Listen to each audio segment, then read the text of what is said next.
it's Neil. I haven't done a video in a while, and certainly these are not 10 minutes a day videos, but I realize it takes me more than 10 minutes to make a video. So I hope you enjoy this, and if you have any comments, please say something below.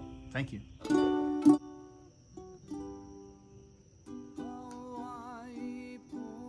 Hey, welcome back. I haven't posted in a while, but I thought I'd share with you some projects I'm doing and some things that are exciting on the patio out here today.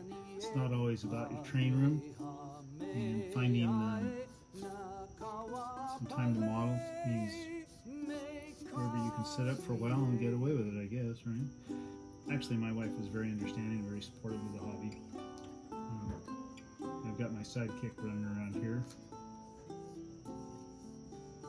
My daughter named him Hobbs because he used to attack her like Calvin and Hobbes, the cartoon. So I thought I'd try some spackle on some of these joints. I spliced some board and batten siding together to make this kit a little bit different than what it was originally intended. This is an engine house from Classic Miniatures, which is a box of sticks, and there were some things about it that I wanted to improve, like add some trim around the windows and make the entry more scaled to ON30, I guess I could say. In the model kit, it didn't have really any of these sidewalls, and I'd like to have doors that have something to open against, and we'll see how that works out. Some of the things I had to find were some of my strip wood in order to have some material for trim, and I actually was going to make some board and batten siding, so I ended up cutting up a bunch of strips, which I ended up not using, so I'm going to see how this spackle works. But I was in town today and picked up some emery boards, which I find really helpful for little sanding projects. Doesn't take a lot, a couple different grades. These are about $1.99 for 10, or the more coarse, larger one, there's 3 for $1.99 or $2.99. I actually went into town looking for chisel blades, and of course I forgot. And I also was going to try to get some squadron green, but we'll see how this spackle works out, because I forgot completely, got busy with other things. But I did find this this old cheapo set, and it has some chisels in here, and they're a little rusty, but I have my little sanding block that I can use to clean them up a little bit. Right? So we'll see how that works out. But the idea is to cut away the battens where you're going to put your trim around the windows and up around the edge of the where the wall meets the roof line. So there's always a board there that is intended to keep birds and moisture out from getting into the trusses and into the building. And the sidewalls are right over here. And like I said, this was pretty fun. It had a lot of little pieces, so all of this was framed with individual 2x6s, and then the board and batten siding, and I managed to leave a little bit of my DNA on there. Don't ask. Getting the windows to fit has been a challenge, so cutting these out exactly the way the manufacturer recommends, I realized that's not the way I want it to look. I want to have some trim around like we would do in real construction to keep moisture out from getting in the head of the window, and I think it looks a lot better, so we'll have to see how that goes. While I was in town, I stopped at the mailbox and got a big old package. I'm kind of excited, but I'm also realize I'm addicted to buying these wood kits, so I'm hoping that that's what this is. This is another eBay purchase. So living in Hawaii, there's not many choices unless you get on the marketplaces. Let's see how this looks. Let's see here.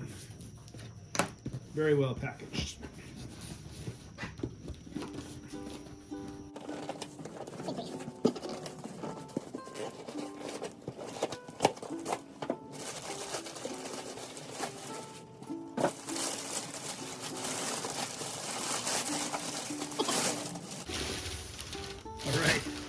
These are Glorcraft models.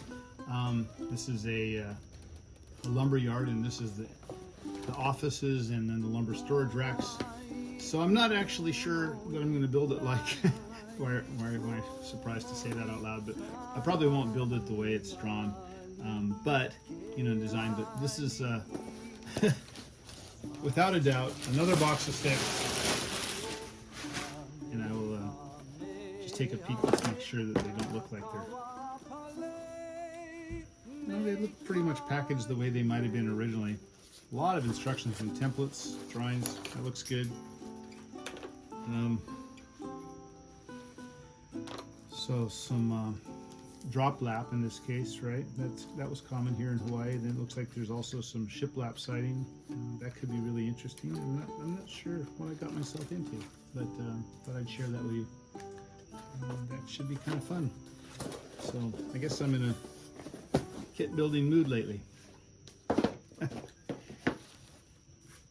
By the way, I was having on a Zoom call with another modeler this morning, Michael Doherty, and we were talking a little bit about tools, and I realized I have many blade holders, and I think my intention at the time was inspired from a trip to NASCAR in Dallas-Fort Worth area, where they had a toolbox, or actually it was rolling around kind of one of those traveling toolboxes, and they were stacked twice as high, and every drawer had a label on it for a different kind of project, and in that drawer you had all the materials you need, all the parts you needed, and all the tools you need just for that specific job. So you might open up another drawer and you'd find a lot of the same tools that were in the one above it, but they kept everything in the same place for the job you needed. And I thought at the time that was pretty clever, but anyway, I've ended up with lots and lots of duplicate tools. And I realized I don't really work like they do. I don't need the speed, so just having a place where I can simply find them has become more important. Anyway, I'm glad you could drop by, and I'm going to get back to see how this spackle works, cleaning up some of my joints. Cheers. Bye-bye.